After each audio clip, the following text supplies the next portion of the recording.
after 2 years kuya kumusangano ndoda kuzvikare kurecognize my classmate Pastor Tizora mwari vakuitirei musoro wedu wenyaya mangwanani ano unoti the old sheep of Zion. Zvakajeka here church kana kuti kushona chikepe chekumusha nguva dzedu dzafamba asi mangwana kana vechildren ministries vasina kutora nguva vana ndichakuitira histori yenyu inganonokawo neniwo ndine rwiro rwandinoda but kuti ticharwimba nhasi toimba rini mangwana ngatinamatei baba vedu vari kumusoro kudenga makaita bipi rinoshamisa maizviziva muumwari hwenyu after 2 years muchambotandavadza imwe nguva kuti kunamatei sanganaiwo nesu mutireze moyo vamwe vanorwara vamwe vakauya zvina kumira zvakanaka asi pese pamunosangana neIsraeri haidzokeri yakadaro tibetserewo pamusoro pazvose tinzwisise and realize the purpose and the need for the mission pamusoro pazvose muchinjwa wenyu simudzirwe tanamata naJesu amen.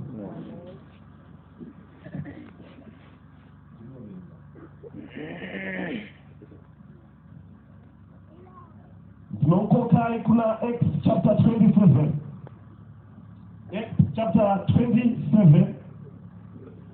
No pane musoro wedu wenyaya mangwanani ano Acts chapter 27. Pane muverengi weBhaibheri kana aripo kavafambe vachiuya just for 1 minute. Thank you.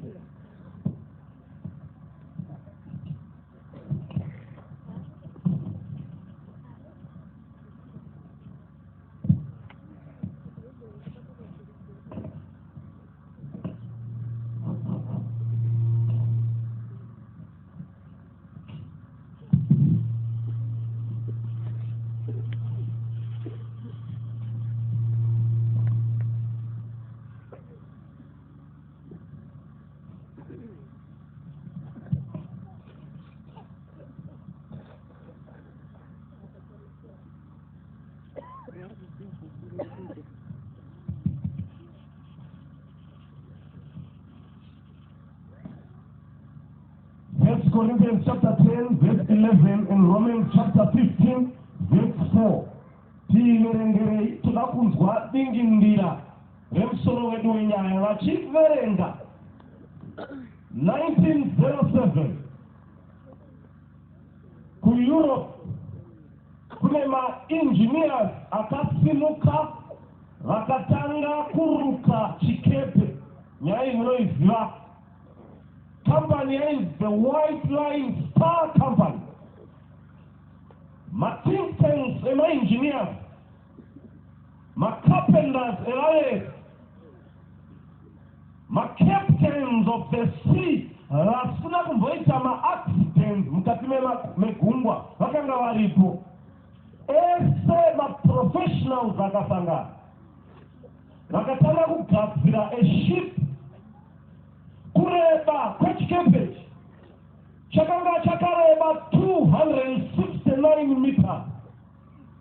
The tallest building yaiveko kuEurope, kuNew York, yaikanga yakareba 229 meters.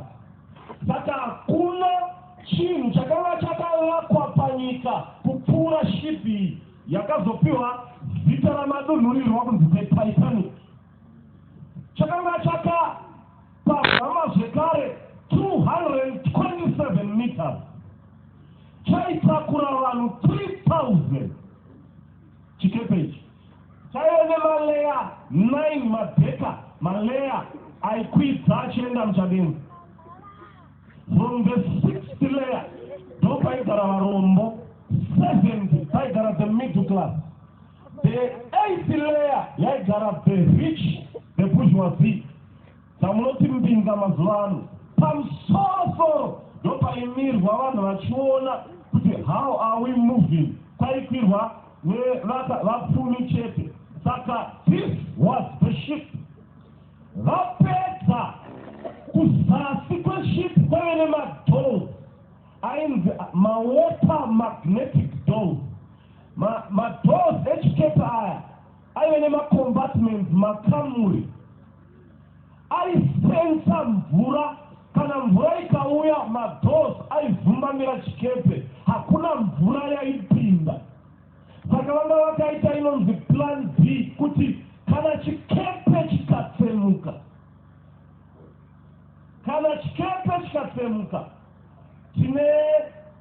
tine macompartments kana makamuri ari muzasi mechikepe 16. Kana chikatsemuka chinogona hacho kuenda munzira chikasvika. 4 makamuri anofanira kunwa mvura, but chikepe kunyange chaita mutwi chinosvika to the destination.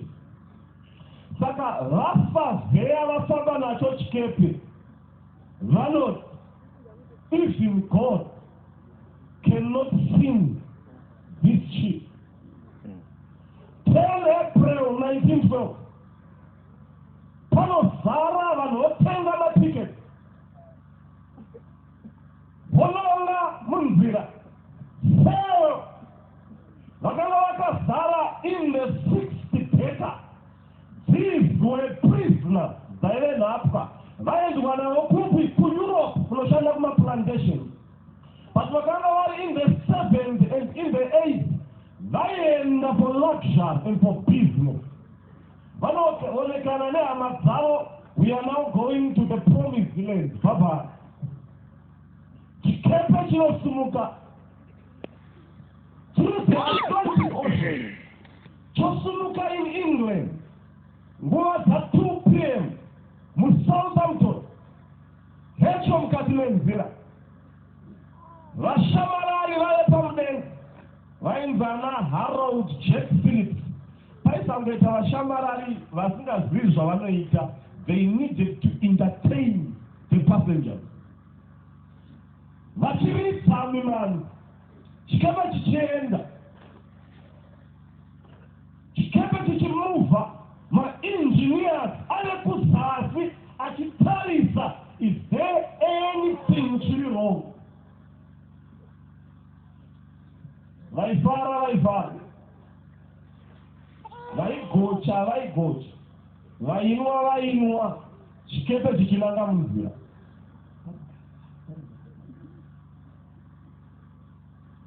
But pakati nepakati panoita sound. Vese varimo vakanzwa sound kuti chikepe charira kuti vanhu vakavhunduka, vanhu vapanika. Vashamarari vanoseka voti, calm down, don't you forget, don't you remember, chikepe ichi chinonzi the unsinkable ship. Calm down, mite zvamunoita. Vanoridza marimba, but mutswi wakanga wavako. Ma-engineers anoburuka kuzasi votarisa votshuwa tarova an iceberg. Vaburuka vanotarisa kuzasi kwechikepe, vanotarisa makamuri aya kuti ma-engineers vakati chero akazadza 4 macompartments chikepe chinovhumbamira mvura nemutswi wacho chinokwezva chikepe chikasvika kueurope. There were many thousand kilometers kwava pakati nepakati kwegungwa kwavari kuenda kure. Yanga yava midnight at 2 p.m. mutswi wawaita. Vanotarisa kuti mvura yatokrosa 4 makamuri atozara, kamuri yechi5 yatozara. That was a disaster. Vashamarari vanoramba vachitaura mashoko kuti have courage, tinosvika, but slow but sure, mvura yaipinda zvishoma nezvishoma. Slow but sure, chikepe chikazara nemvura chikasimuka mudenga. Muromo wechikepe 269 meters chasimuka chinoita zvekutsemuka into 2 pieces. Rimwe bandauko rechikepe pisi rinoenda romhara pamusoro pemvura, rimwe rotsemuka roenda ndopanosimuka varume vachiimba pedyo nemuchinjiko, pedyo nemwari. Pakanga pano yave nguva ye-desperate measures. That was a crisis. My life jackets, pavanhu 3,000, kwave nema life jackets 1,678. But vanhu vari 3,000. Varume vanoda kunotora ma-life jacket. Masoja anovanongedzera nepfuti oti ipai madzimai nevana. Madzimai nevana vanotora ma-life jacket. Nerudo vamwe varume nekuda kwe-ice block rakanga riripo, chikepe chinowedzera kutsemuka, vazhinji vanofira mumvura. Maprisoners vakasungwa vamwe vaigonera vachifira mumvura. Vamwe vakanga vasina ma-life jacket vaidanana murume airara pasi, mudzimai otsika murume oye chando guva ofa, mwagona kurarama. But madzimai aive nema-life jacket nevana only vakasvika rwendo out of 1,678, only 700 survived. Ndokotai vana vamwari. The foolishness of God is wiser than the wisdom of every man. Vaka but havana kusvika.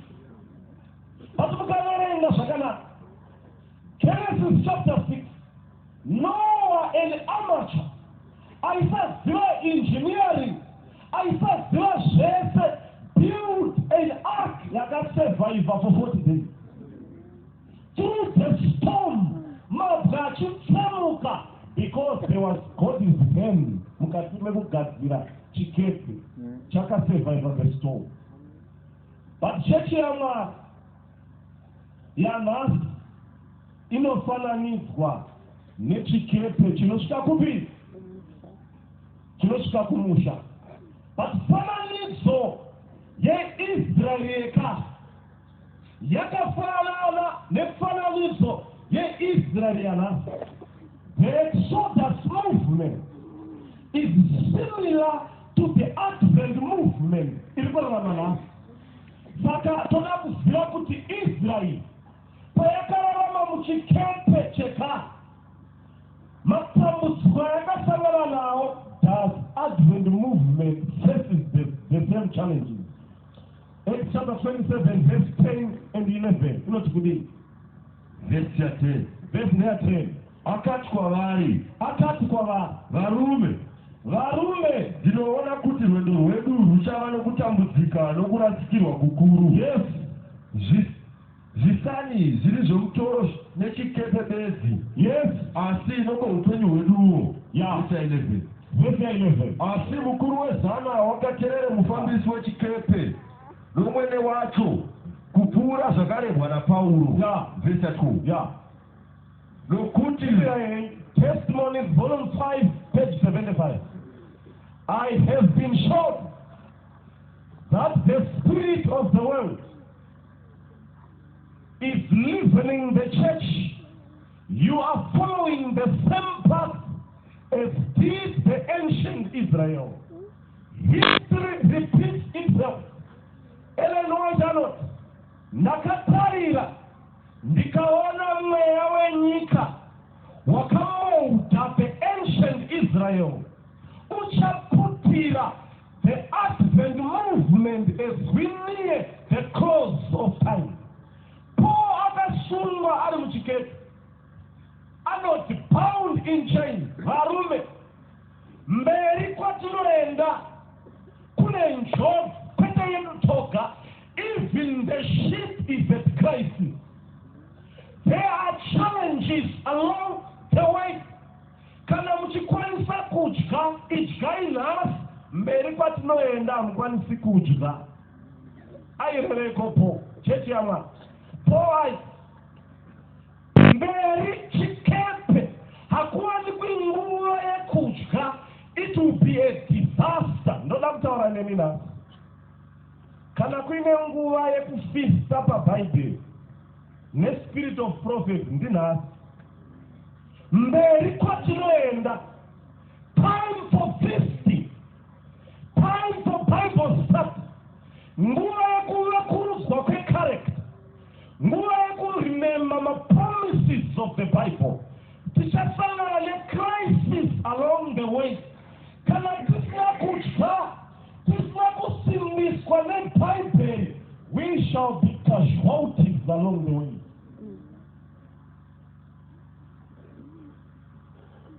Ndikatingofaranidza neIsraeri ekare. Mwari vakuda kusunungura Israeri. Timu yedu iri kuti saved for what? Satana akaziva kuti nguva yakukwana. Hakuna mambo in the history of Egypt akanga ari so powerful and cruel kupfuura Pharaoh ainzi Thutmose the third. Itaimese Thutmose the third. He was the most powerful Pharaoh. Mwari akati hazvinetse, Satana aisa joka rake kuimba yekwaRevhi, ndichasimudza a powerful man achaburitsa Israel from Egypt to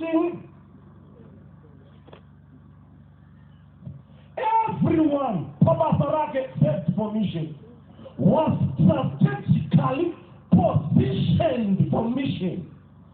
Vanapuyanya mukuta Shifra and Poor vakaramba kuwevana saving the mission. Hatiurai vanakomana tichamira mwari wekudenga saved for the mission. Vakamirira on their duty. Moses akazvara. Miriam ari kurwizi strategically positioned for the river. Akangotarisa kuti Moses ari chinyirayi kuini vanouya tsoro dzamwari amhero kana mwari vakuda kununura vanhu. Tiri kuenda panyaya yechikezi. Kuimba yakwaFaro pakashayikwa mwana mukomana, saka ushe hwaenda kune imwe imba. But mwana wamambo musikana anofamba kurwizi, ona kachina izi kamukomana zano raMwari oti uyu ndomuadopta kuti azova the second Pharaoh. Zvakaitika mai vaMiriam vanopiwa mwana for 12 years strategically for mission. Vakanga vatopedza nemwana for 12 years. Vanga vapedza naye Moses. Be strategically positioned in the last days. Vana mai nana baba mirai panzvimbo dzenyu. Let's be strategically positioned. From 13 years to 38 years, Moses akagara kupalace. Kavarenga Acts zvakanaka no. Moses was learned in all the knowledge of Egypt. Zvairevei. Moses kun'anga akaita vaitova svikiro. Number one, Moses aiziva zvahondo. Moses aiziva theology of Egypt. KuEgypt kwaive nema10 gods of Egypt. Ndosaka Mwari vakaisa 10 plus. I don't know the mystery. God has 10 commandments. Zvongofamba zvakadaro. Moses was learned. Akadzidza zvese. Saka gore rechi39 anonzi Moses chipinda mubako. Takuda kukugadza uye Pharaoh. Kana wapinda umu mune zvimwari zvirimo. Tokurerera mazita ezvimwari. Uchingobudamo tokupa nguwani yeUpharaoh. Moses anorangarira dzidziso dzamai. Oti queens mambokazi ndokutengai makandinyukura mumvura, but I can't cross the red line. Kudenga kuna Mwari anonyamatwa kwete izvi. Ndakaita theology mun'anga ndakaita, but I wabod handipfugami nekunyamata zvifananidzo. I can't cross this red line. Tirinani title yeUpharaoh iende. haana mari. Anotarisa pawindo anoona nhapwa dzakachekeka kumusana dziri kukanya zvisina nemari. But after all, I'm an Egyptian outside by knowledge, but inside I'm a Jew. And this is muIjipita. Zvakaitika. Mwari vakatungamirira Israeri kubuda. Hoya Israeri yabuda. Vosvika pagungwa dzvuku. Tutros the third anoteerera with the powerful 600 chariots. Nyuma chariots amazivi. One chariot is equal to one barrack of soldiers. Apo pa commando apo pane barrack inonzi one commando. Saka Pharaoh ayene 600 barracks of soldiers coming for Israel is not gonna defend. But praise God, yavene shongo yeinaini, shongo yemoto. Mwari madana hake kusunungura Israeli pachomanikisa, so that no one should boast kuti ndakaridhima Israel. Komo kupi? Kumwachini? Tutros the anoti aiwa vasvika pakungwa kuEgypt kwainamatwa Nile River kwaipirwa dziva vainamata mugungwa. Saka Tutmos the third aiti mugungwa, my God resides in the sea. Because makuseni aimuka achinonamata chinyi nai achinopira zvaipira muchinyi nai. Saka anoti aiwa patokrosa Egypt haibudi muRed Sea. Because mwari wangu anogara muchinyi. Mwari akati ipapo ndopaunovhira kwakupfuura mvura Mwari Israeri kwakupinda.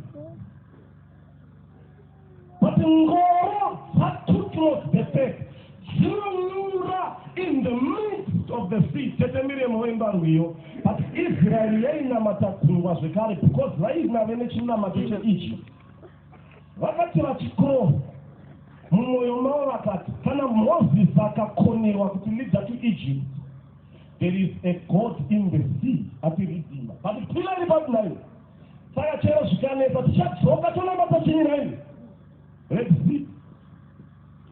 Mwari akati aiwa moto, rega ndiparidze mharidzo kuIsraeri kuti mugungwa muna Mwari simudzai musoro mune the pillar of fire. Ndimupekeni wechikepe. Saka ndichaita sei? Ndichaita kuti pamara mvura ivave ndodze kuti mumvura muna Mwari ndinogona kuchinja mvura inovava kuti ive inotapira. Number 2, Mwari akati mvura ichapwa in the wilderness. Ndoburisa mvura padombo. Woziva kuti there is no God in the sea. Just lift up your eyes and see there is a God in heaven. Israel yafamba. The challenge is faced by the sheep in Acts 27. Tinoda kuziva the snares and the challenges that faced Paul were also the challenges that faced Israel. And these are the challenges that will face the Advent movement. Chekutanga, chikepe cha Paul chinorohwa nemhepo inotyisa. Zvekuti chikepe chaida kutsemuka. Vazhinji vaida kubudamo. Paul akati remain in the ship. Vana vaMwari Israel yangosunungurwa from Red Sea yava kunanga Canaan. Vanosvika in the wilderness panonzi paKadesh Barnea. Ndo panosimuka varume 12 vonanga vonoona Jericho, voona Canaan, vodzoka vari 12. Monzi neIsraeri maoneiko varume? Vobva vati vaitimboitirwa munana paRed Sea. Vanoti 10 varume vanoti, we have seen the fenced jewels of Jericho.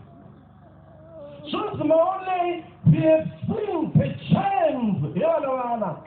Number 3 maonei, taona bako rakaigwa Abraham naIsaac remakupela rakakombwa nemagiants. We cannot take the city of Jericho. 10 varume 2 Caleb and Joshua vanoti varume lift up your eyes chimbocheukai kumashure mune zvatakaitirwa naMwari. Usiku ihwo Israeli yose yakachema ikati let's retreat back to Egypt than to Jericho. Cheche yedu yanhasi tiri mukati mechikepe. Why are we not winning in the mission as we sit our church board? It's because children were in the ship, but kana vakatarisa basa remission chavanoona the fenced jaws of Jericho, chavanoona machains of Jericho, havaoni the providence yamwari makabva seiko from Egypt mwari paakakuda nayo. What do you see is the challenge? The spirit of unbelief. Chakadonedza angels in heaven, shaking one side in heaven. It's because vakatadza kutenda shoko raMwari. The spirit of unbelief. Chakadonedza Adam na Eva chi. The spirit of not trusting the word of God. But chikepe chinoenda to face the crisis. Church inoi ichafesa such a crisis. Men who have no faith. That's why when you chiti, prayerless leaders are like spiritual undertakers, which bury dead churches into spiritual graves because of dead sermons. They lack power. Saka church ya Mwari wenda into a crisis. Zvinakupera zvakadaro. Israel inofamba. Inosvika papi. Inosvika paSinai. Sati yasvika paSinai iri mukati kumucheto kweKadeshi Barnea. Inosimuka varume vatatu, Dathan, Korah and Abiram. Vanochallenge Moses. Are you the only one to lead the camp of Israel? Pakati parebellion inotyisa. Mwamunyora anoti if Dathan and Korah had the capacity to be in heaven, they were also able to rise as the second Lucifer in heaven. Vakamuka pakaita rebellion, kupanduka kunotyisa in the camp of Israel. Misere madzibhura emuvengi so that Israel won't reach Canaan. Chikepe chaMwari ichisavanza chinosvika kumusha. But we are facing the Kadesh Barnea crisis. Angama churches, angama sessions, pastor. We experience the Kadesh Barnea quest for power. Power politics, factionalism has pushed the Great Commission to the corner.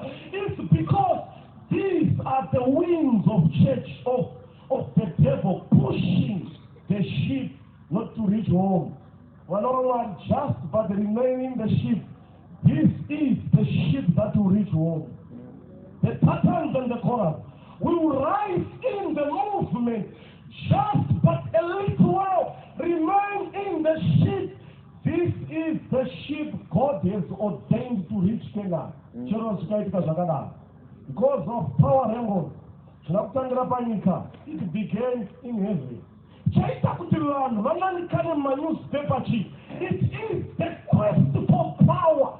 Power corrupt and power maddened. Somebody without power and pride made the king's soul to be made because of power. Be very careful, ladies and gentlemen. As we lead the church, are we not passing through the Kadesh Barnea crisis? Achikepe chiwana chichienda. Saka Paul notarume. Mberi kuchave nenjodzi. Church yaMwari.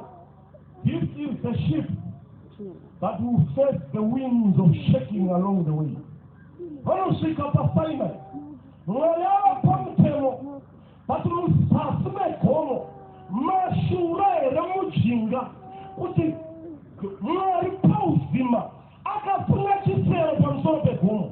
But Israel muzasi. Inoti kuna Aaron vumba chimhuru tidzokere kumi naino. Dzokere Egypt. Kati Mwari varipo. Enda mukatodzoka mukaverenga verse 4 and 24 and 25. Moses achiburuka anoti kuna Aaron, waiteiko nai Aaron Anos tungatinativereni Exodus chapter 32 verse 4 hatisa kuverenga akawanda. Exodus chapter 32 verse 4 inoti verse number 4. yeah Iye akazvigamuchira pamaboko ake yeah akazvireza nenhumbi yokuveza nayo yes akaita nazvo mhuru yakavumbwa yeah ivo vakati ndivo vamari venyu yes imi vaIsraeri. verse 24 and 25 verse 24. yeah iyo Exodus chapter 32 handizvatiba kuona ipapo verse 24 na 25. Ndakati kwavari, ani nani une ndarama ngaigure, zvino vakandipa ndikaikandira mumoto, mhuru iyi ikabudamo.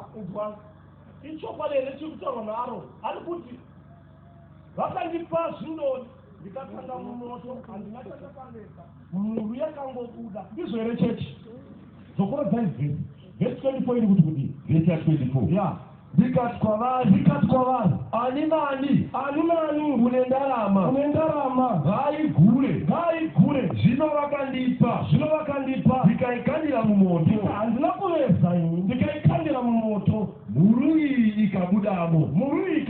verse 4 verse 4 iri kuti kudii verse 4.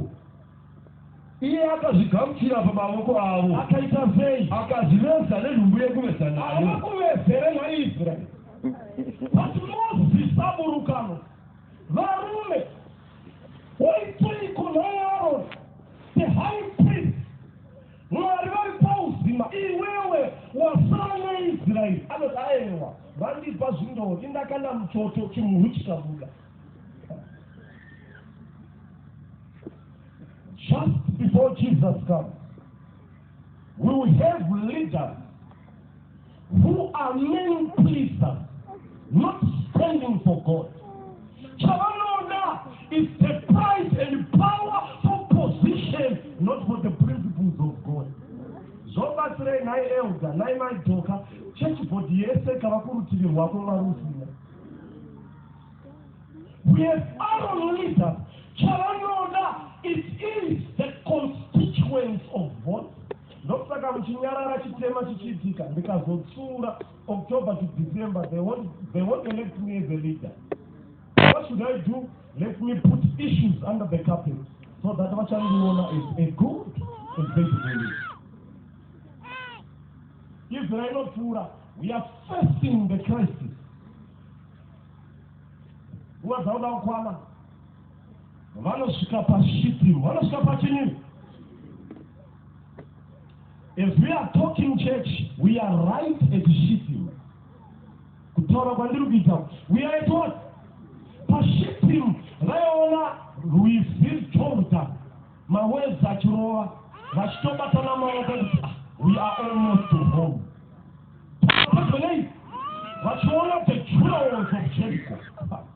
Vabva vati, vaseiko for 30 years. Tavapedyo. Redemption draweth near. But very poor. Chakaitika.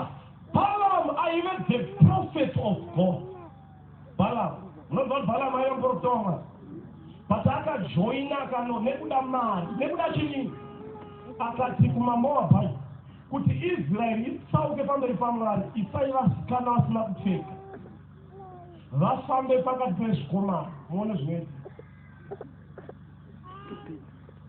Zvaitika Israel yakapinda muupombwe.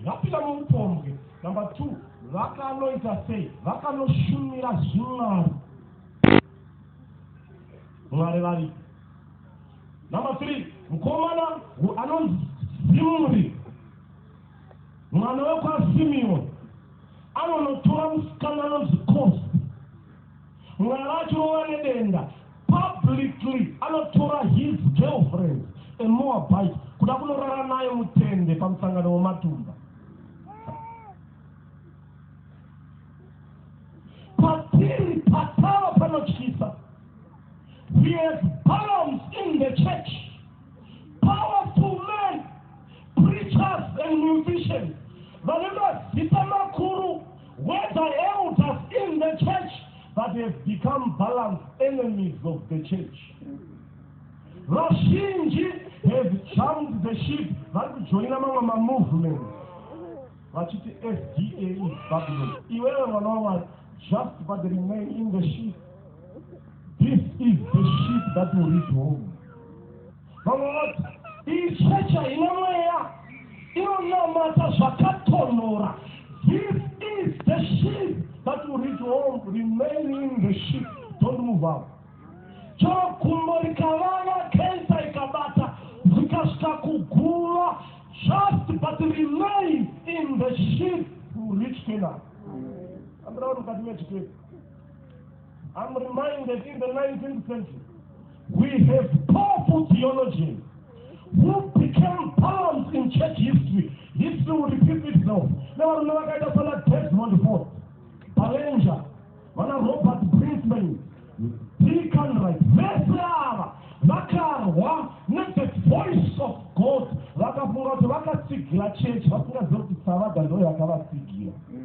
Vakasigila kubuda kwavo chikepe chinoshaiwa direction. Little did they know God is never assisted in this course. You finish his course.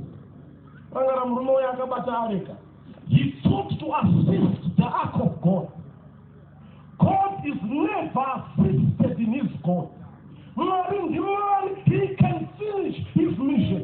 He is still God. We have many people rising at our pulpit now preaching. There is polygamy in the church. Monogamy. We are just but at shitting. These are balance that will rise as we near the shitting. Pan-Africanism, Africa to ourselves, preaching the gospel of racial segregation. We are just but at shitting. We have the three angels' message of men on the pulpit quoting secular authors, quoting Plato, Aristotle, and Socrates at our pulpit. But the spirit of prophet, otherwise, it should prove the upper. That's why Psalms 11, verse 3, if the foundation be destroyed, what will the righteous do? Can I learn to pretend? It should prove the upper. What's going on about the eschatology, the issues of Daniel and Revelation. People are rising at the pulpit. We are not just in the church. We are not a Pentecostal movement. We are not Seventh-day Adventists, Pentecost. We are Seventh-day Adventists. We don't preach a sermon. We give a message to the world. We are not the Makanduas. We don't preach social sermons at the pulpit. We are a movement rising to go home, to cross Jericho. We need to finish the work. Chatoneta, mare pavarume muchechi, tiri pashiti. Nikwende yakadonda pashiti, yakadonda neupondo.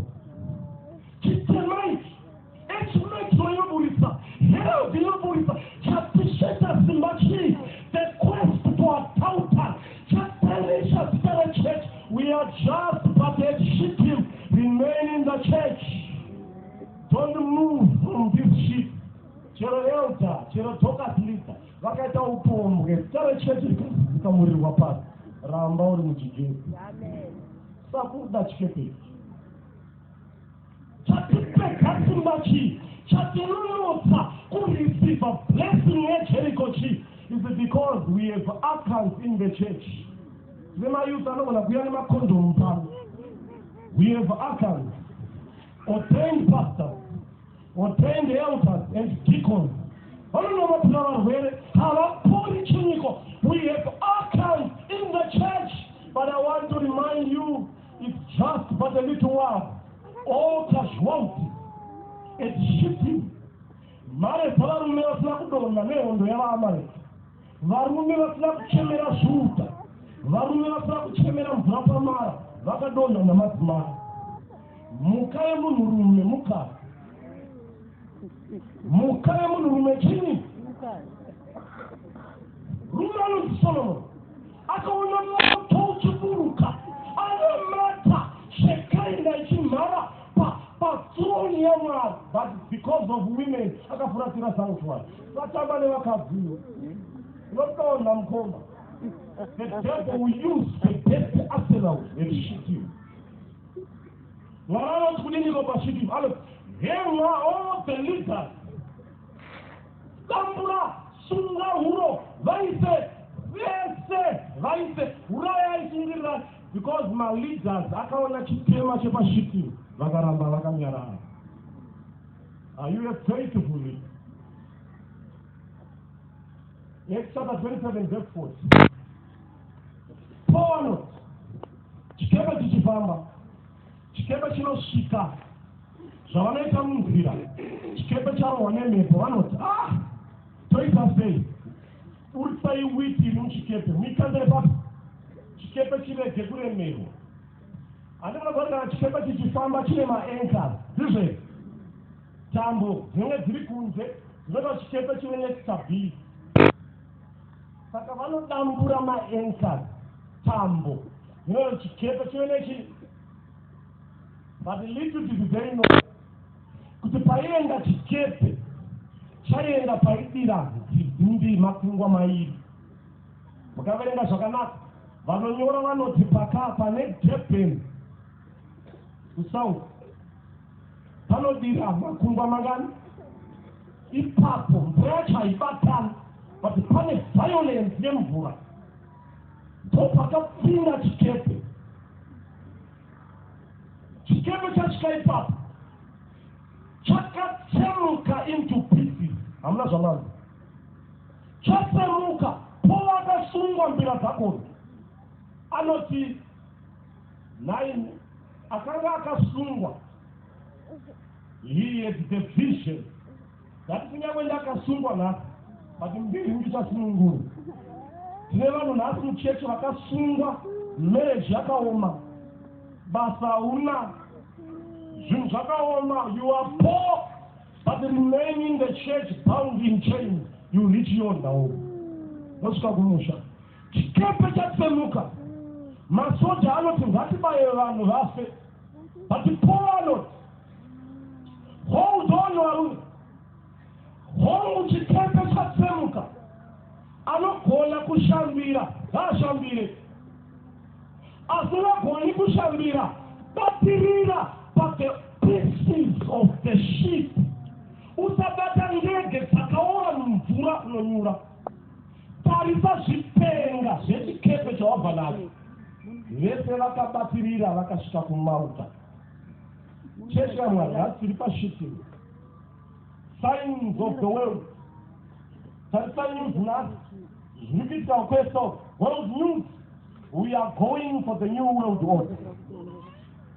Church as an Adventist, hakuna imwe church ichamuka, but chikepe chichasvika pachichatsemuka. Pachasvika pa the new Bible degree, mark of the beast. Chikepe chichatsemuka into pieces.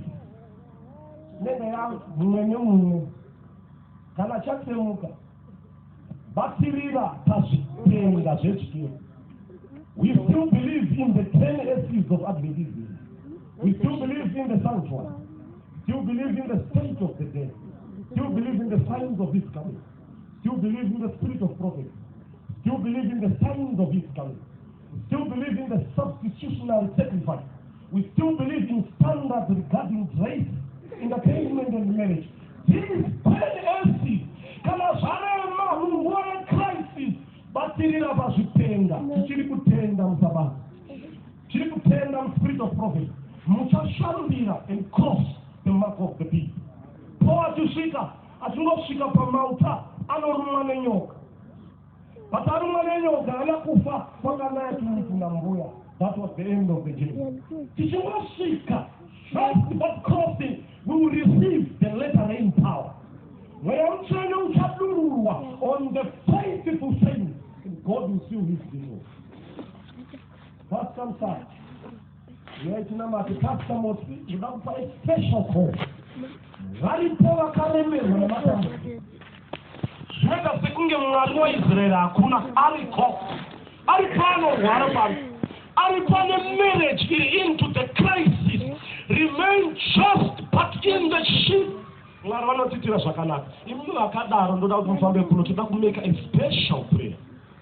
mumwe anoti takanopadza kusakubva just 3 weeks ndobva taita call nemukadzi ndobva auya kwandiri ndobva ati munowa Mwari mukadzi ndave ne 34 years hakuna mukomana kana 1 musavadza akambondiridzirawo muriwo chii ndakatadzei vakadaro uyatina Mwari ndoda kuti mundiindisire rwiyo munowa Mwari asati atinamatira.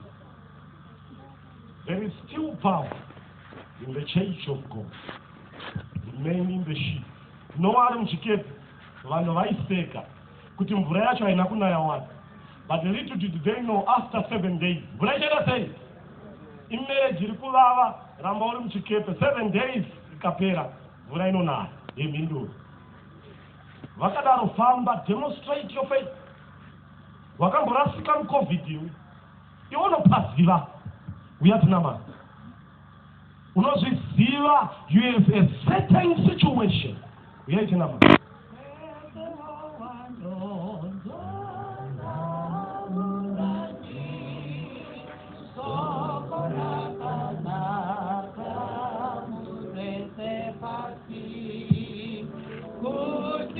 Muchuya Ellen White anoratidza ndakaona church ichiita sechikepe but yauda kusvika kumusha ichari hipa and iceberg vanhu vari muchikepe vacharoenda kumadzimo hakuna anofa. You might have casualties but remain in the sheep.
Yati varema sotu yengo kunamata.